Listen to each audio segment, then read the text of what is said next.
जिल्हा परिषदेमध्ये सध्या बेशिस्तीचं वातावरण पाहायला मिळते. एकीकडे नवीन मुख्य कार्यकारी अधिकारी कुलदीप जंगम हे आपल्या पदावर नियुक्त झाल्यापासून कामाचा निपटारा करतायत. त्यांच्या शांत स्वभावाचा फायदा कर्मचारी वर्ग घेत असल्याचं पाहायला मिळतंय. माजी सीईओ मनीषा आवाळे यांचा कार्यकाळ असताना कर्मचारी वर्गाला शिस्त लावण्याचा प्रयत्न केला.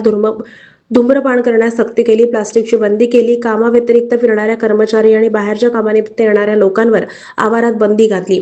या गोष्टीचा परिणाम असा झाला की कर्मचारी वर्ग यांना शिस्त लागली. झेडपीत येणाऱ्या लोकांवर देखील याची वचक बसली आणि गर्दी कमी झाली. सध्या ही शिस्त कुठेतरी बिघडत चालली. जिकडे बघावे तिकडे लोक घोळके करून गप्पा मारत थांबलेले असतात. धूम्रपान करण्याचा प्रकार सुरू असतो. आवाळे यांनी मोठ्या प्रमाणात निधी खर्च करून जिल्हा परिषदेचे रूप पालटलं होतं. कर्मचारी हे आवारात फिरतात, बाहेरचे लोक विनाकारण घोळका करून टाइमपास करतात. भीक मागणारे लोक अक्षरशः आवारात फिरून भीक मागतात. काही जण ऑफिसमध्ये हे घुसतायत आणि पैशाची मागणी करतायत. आता तर कहरच असा झाला की संध्याकाळी जिल्हा परिषद तळीरामांचा अड्डा बनलाय. एकीकडे प्रजासत्ताक दिन साजरी करण्याची तयारी सुरू आहे, तर दुसरीकडे रात्री जिल्हा परिषदेत काही तळीराम दारू पिऊन बाटली देखील तिथेच फेकून जात आहेत. जिल्हा परिषदेमध्ये उपमुख्य कार्यकारी अधिकारी यांच्या गरीब स्वभावाचा तर फायदा सगळेजण घेत नाहीत ना, असा प्रश्न आता निर्माण होतोय.